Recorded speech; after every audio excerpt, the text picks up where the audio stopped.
Hi en almal, lekker om weer 'n bietjie terug te wees by julle, terug op die kanaal. Na plus minus, as ek reg dink, so 3 maande wat terug wat ek laas 'n video opgesit het. Dit het weens dinge wat, wel nie dinge wat regtig gebeur het nie, maar Vader het in November vir my 'n droom gegee het en 'n droom vir my gewys dat ek vir 'n tyd lank dat hy my in 'n tronk gaan sit, tweeledig. Die eerste deel was dat ons die huis moes klaarmaak wat ons aanbou, die extra stukkie wat ons groter gemaak het, en dan ook om tyd te kry om stil te word en net bietjie nuwe visie en net bietjie stil te raak op my eie, want ek het al baie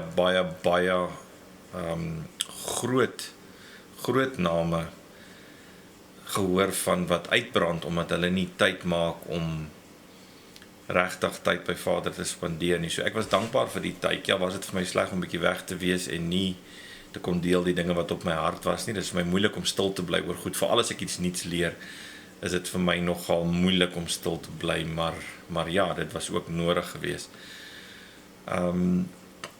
So nou is ons terug en net so 'n bietjie agtergrond. Ek en Karen het nou eendag gesit en gesels en toe sê ek vir haar, ek het gewik en weeg om die dag ook 'n Sabbatdag, ook 'n video te maak, en op 'n stadium sê ek vir haar, daar's soveel mense wat video's maak, soos die Engelsman sê, content op YouTube. Toe sê ek van ons wil nie dieselfde wees. Ek voel regtig in my hart dat ek nie dieselfde wil wees as al die ander mense nie. Ek dink, en dis nogal een van die goed wat Vader op 'n stadium met ons gedeel het, is om vir ons te sê ons moet ophou om content na te kyk, want daar's soveel goed en dis so maklik om vir iemand anders te kyk en te luister, sê ek wat nou vir julle met julle praat, maar dit is so maklik om vir iemand anders te sit en luister. En ek dink tog ons verloor iets wanneer ons nie tyd maak regtig om by Vader se voete te sit en te luister nie, en op meer as een manier, en het hy dit duidelik kom maak dat ons nodig het om eerder by hom te gaan hoor as om op die internet, op YouTube te gaan sit en te kyk na goed wat ander mense sê. Vandag, in plaas van dat ek aangaan met dit waarmee ek besig is oor jou verbeelding, die imagination en so, wil ek net 'n bietjie gesels oor een of twee dingetjies. In die eerste plek, wat ek die afgelope tyd wat baie by my opkom, is die ding wat ons, veral ons as seuns en dogters van God, as ons mense oordeel. En nou praat ek definitief van myself eerste, voordat ek wys glad nie vingers na enigiemand anders nie. En dit is iets wat Vader vir my kom wys het, hoe vinnig en hoe maklik ek vingers wys na ander toe. En die Bybel is baie duidelik oor dieselfde maat waarmee jy oordeel, sal jy geoordeel word. En ek dink dit is hoekom God so ernstig is oor dit.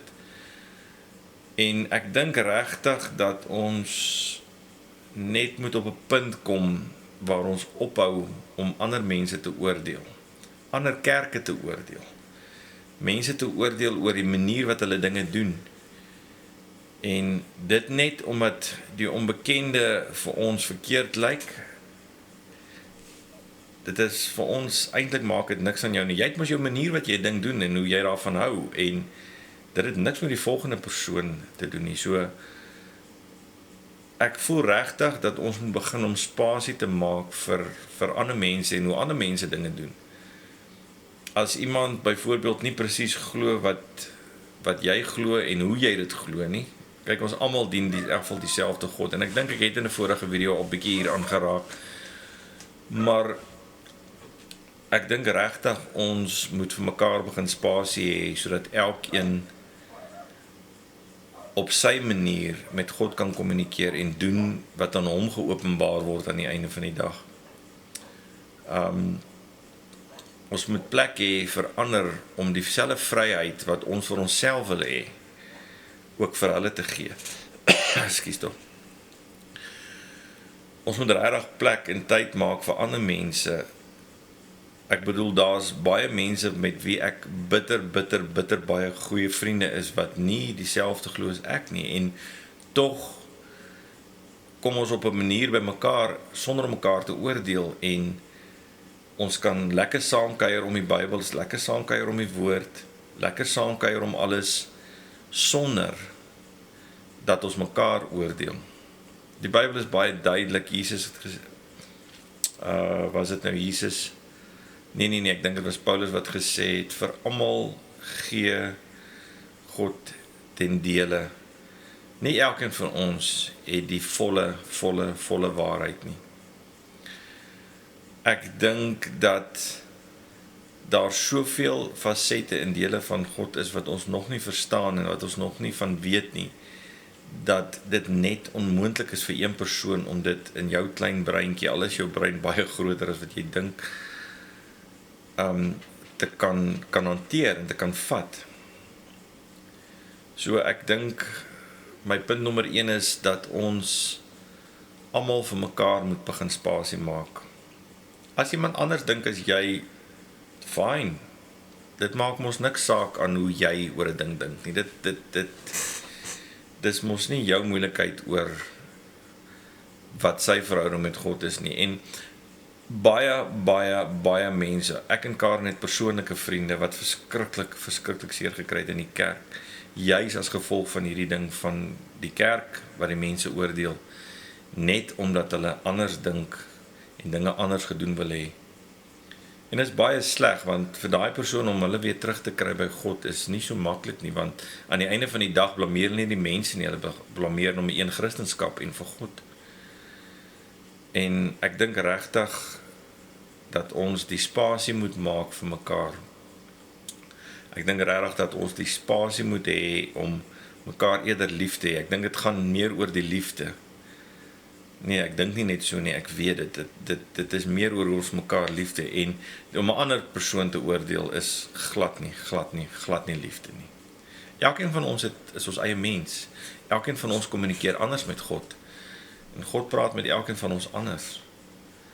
En dit wat God met 'n ander persoon deel, het op daai stadium, as God dit nie met jou wil deel nie, niks met jou te doen nie, want dit het actually niks met jou,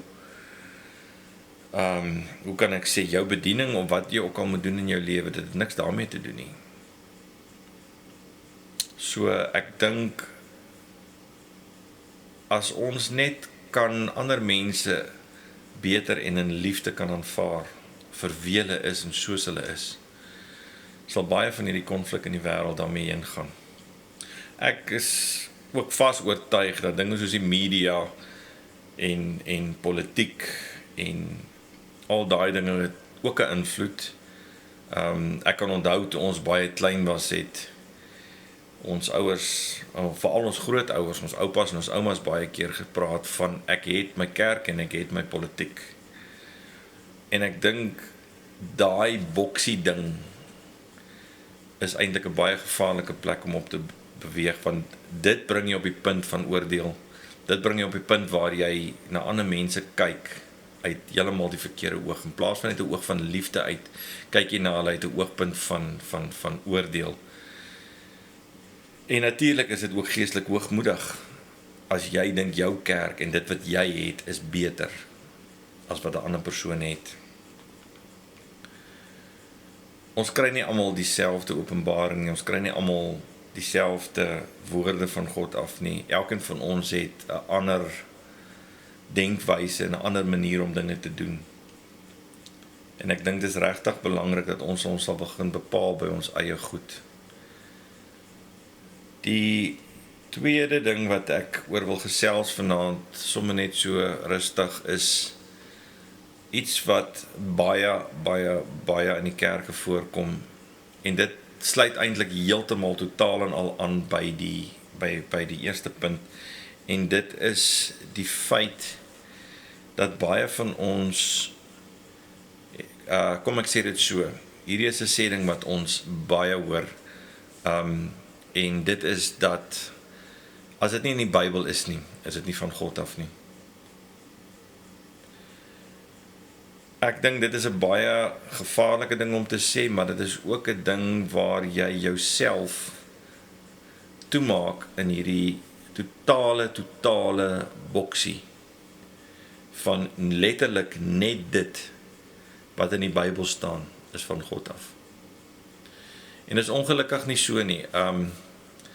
As ek dit uit die Bybel uit vir jou kan haal, dan wil ek hê ons moet gaan vanaand na, ek gaan dit net lees, ek gaan dit nie op die skerm, ek het nie goed op die skerm gesit vanaand nie, so ek gaan net 'n paar skrifte lees, en hierdie is vir my nogal baie belangrik,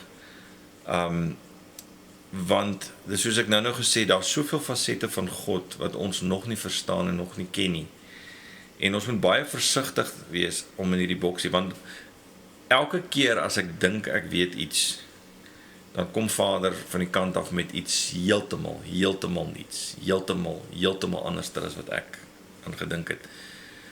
Elke keer as ek dink, ek gaan vorentoe, dan voel dit vir my, hy kom hier van die kant af en hy wys my, ek gaan 4 stappies terug. Nie dat dit sleg is nie, want ons is veronderstel om te moet leer, ons is veronderstel om te leer by God, en nooit in hierdie boksies te bly, wat ons vir onsself skep nie. So, ek dink regtig om die woorde te gebruik van, as dit nie in die Bybel is nie, dan is dit nie van God af nie.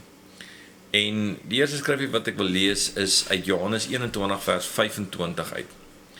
En dit sê, kom ek vat van vers 24 af, Johannes 21, 24, dit is daardie disipel wat van hierdie dinge getuig, en hierdie dinge geskryf het, en ons weet dat sy getuienis waar is. En daar is nog baie ander dinge wat Jesus alles gedoen het, maar as hulle een vir een beskrywe moes word, sou die wêreld self, dink ek, die geskrewe boeke nie kon bevat nie. Amen. Daai skrifgie alleen sê vir my dat Jesus soveel goed gedoen het, wat ons nie eers van weet nie, en dat Jesus, hoe gaan ek dit sê, 'n oop kop gehad het oor iets anders, en buitekant die Bybel. Onthou nou net, daai mense het nog nie die Bybel gehad wat ons vandag gehad. Die meeste van daai mense, daai mense het ons Bybel van vandag geskryf. 'n baie interessante ding wat ek op afgekom het, was in die Passion Translation, die Passion vertaling. En ek gaan die stukkie lees, en dan wil ek ook vir julle 2 stukkies, 2 alternatiewe vertalings gee, wat lekker is van die Passion Translation, die Passion vertaling, is dat Dr. Simmons, wat die Bybel vertaal het, dit direk uit die Aramees uitgedoen het, en hy het orals in die Bybel is daar voetnotas by. Oralster sit hy hierdie goed by, wat eintlik sulke waardevolle stukkies goud is. So waardevol is. En kom ek lees gou Johannes 21:24, and I, John, am that disciple who was written these things to testify of the truth, and we know that what I've documented is accurate. Ons kan nie stry oor dit nie. Jesus did countless things that I haven't included here, and if every one of his works were written down and described one by one, I suppose that the world itself wouldn't have enough room to contain the books that would have to be written. Dis 'n fenominale groot statement, dat as in daai 3 jaar wat Jesus op die aarde was, in daai 3 jaar, as alles wat hy gedoen het, moes opgeskryf gewees het, dan sou die wêreld nie groot genoeg gewees het, om al die boeke te kan hanteer nie. Mense, dit is groot. Dit is groot, want as jy vat hoeveel boeke en hoeveel ensiklopedieë en goed tot vandag nou al geskryf is, en dit oor honderde, duisende jare, as net die 3 jaar so goed wat Jesus gedoen het, moes opgeskryf gewees het. Net daai 3 jaar, sou daar nie genoeg plek in die wêreld gewees het nie. Alternatiewe way om dit te vertaal is, in die Aramees kon ook gewees het, the world itself would be emptied out into the books that would be written. The world itself would be emptied out into the books that would be written. Die wêreld self sou uitgestort kon word binne in die boeke wat kon geskryf gewees het. En dan die laaste enetjie is nog 'n moontlike vertaling is, hy sê, I suppose that forever is still not enough time for all the books to be written. Kom ek lees dit weer. I suppose that forever is still not enough time for all the books to be written. Mense, dit is fenomenaal.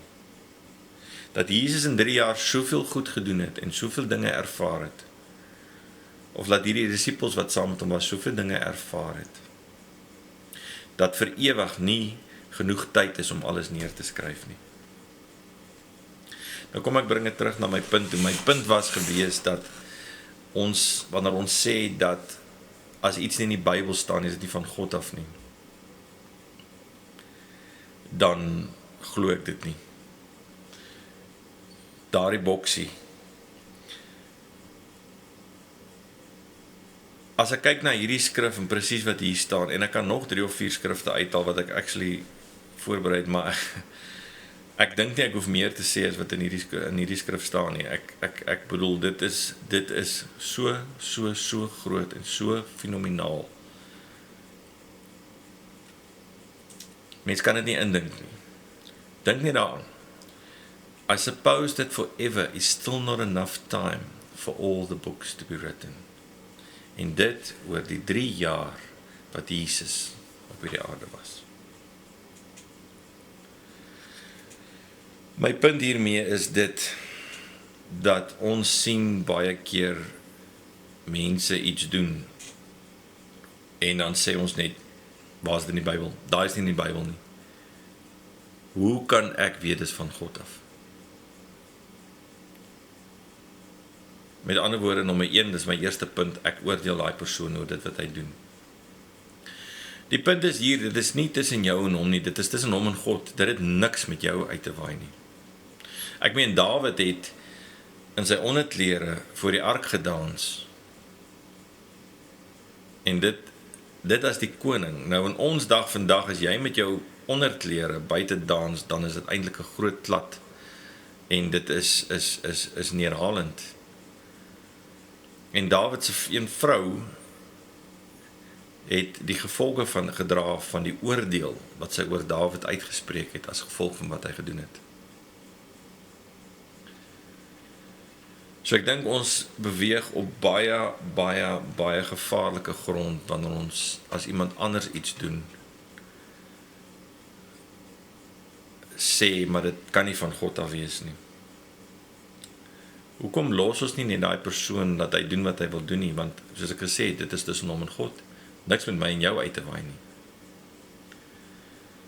As iemand anders in tale praat en dis nie in jou verwysingsraamwerk nie, los hom.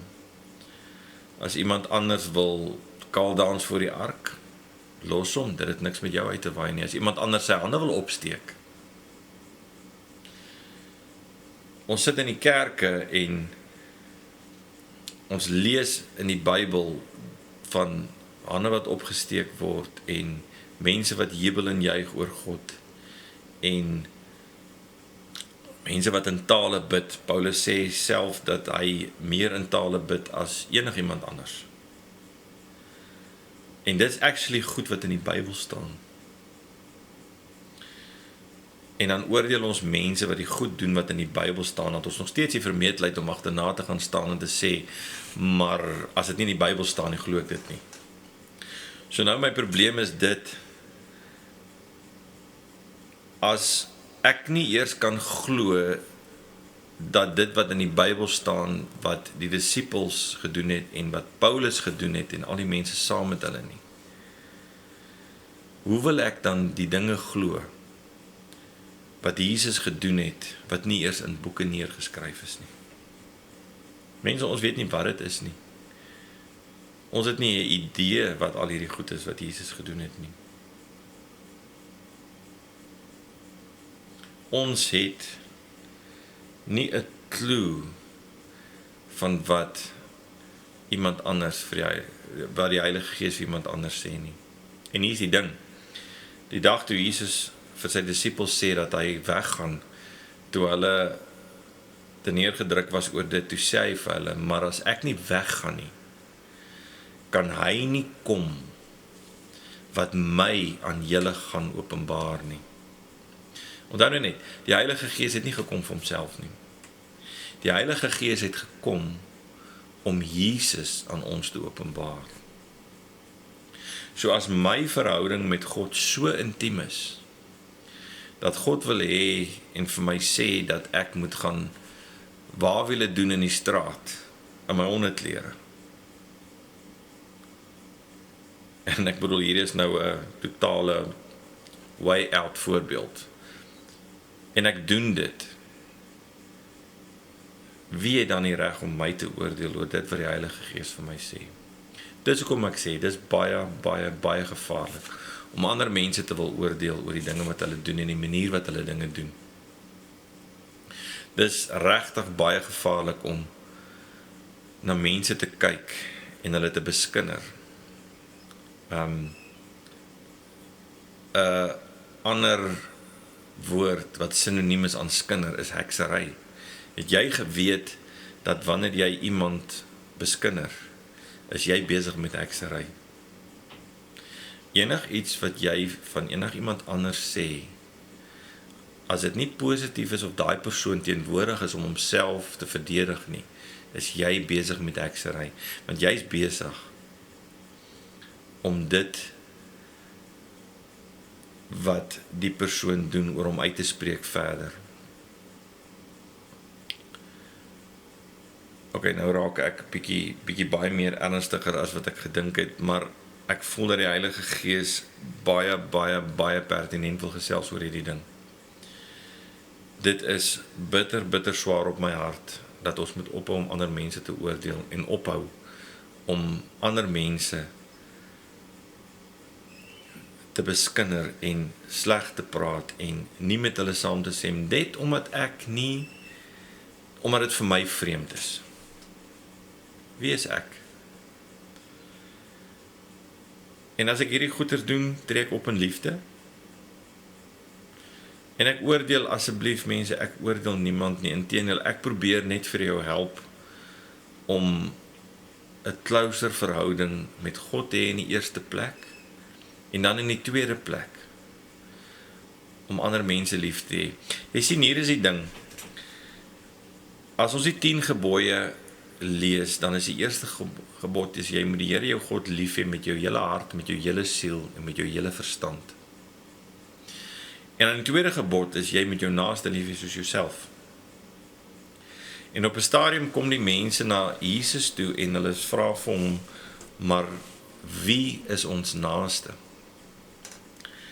En in een antwoord het Jesus daai hele ding van dat my naaste my broer is, of my suster is, of my vriend is, of my vriendin, of wat ook al is, totaal en al doodgesmeer. En dit was die eenvoudige woorde van jy moet jou vyande lief hê. So maak nie saak wie wat aan jou gedoen het nie. Jou naaste is jou vyande ook. Dit is vir ons maklik om ons regering te oordeel oor dit wat hulle doen. Dit is vir ons maklik om ons regering sleg te sê en negatief. En ek bedoel, ek praat van myself. Ek is dood eerlik. Hierdie is iets wat ek ook doen. En ek weet dit is verkeerd. En ek bid nie vir my regering soos ek moet nie. So eintlik is die feit dat die dinge gebeur wat gebeur op hierdie stadium ons seuns en dogters van God se skuld. Want ons doen nie wat God vir ons sê om vir ons vyande te bid nie. En ek weet dit is nou baie diep en dit is ek wil regtig nie oordelend oorkom oor enigiemand nie.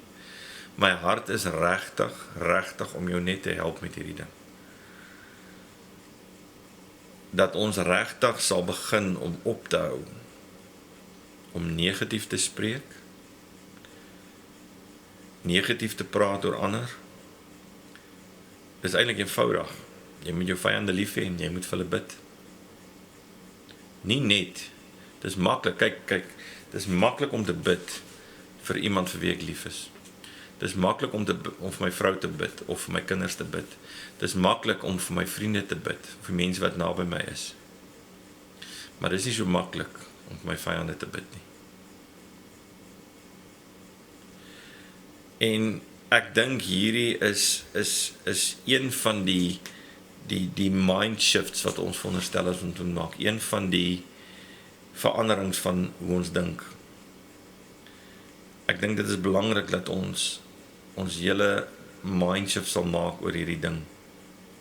En dis nie maklik nie. Glo my, ek struggle nou 'n maand of wat met hierdie ding. Maar ja,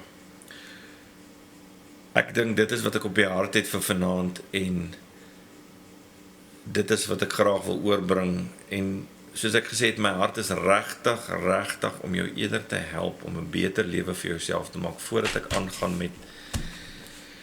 met hierdie goed, want hoe kan God ons vertrou met die krag wat ons wil hê as ons nie eers die simpel eenvoudige opdragte wat hy vir ons gegee het kan uitvoer nie. As ek vir my seentjie van 10 jaar R1 miljoen gee, hoe kan ek hom vertrou met die R1 miljoen? Ek kan vir hom R2 gee en vir hom sê, gaan koop vir jou sweet of whatever. En as hy 11 word, kan ek vir hom R10 gee. En as hy rentmeester is oor dit, kan ek vir hom R50 gee. En so kan ek dit opbou. Ek dink regtig dat die plek vir ons om te begin, sodat God ons kan vertrou, om meer en meer te doen, voordat ons, kyk, ons almal vra vir meer, ons almal vra vir groter goed, ons almal wil groot dinge doen vir God. En my volgende video wat ek gaan opbring, gaan ek spesifiek praat oor jou roeping en waarvoor jy geroep is. Wat ek wil sê is dat voor God ons met meer kan vertrou. En ek wil julle het hierdie al baie gehoor. Dink ek regtig moet ons begin getrou raak in die bietjie wat ons het, wat ek ons gegee het. Soos ons altyd in Afrikaans sê, vlieg my storie is uit, en ek is dankbaar vir almal wat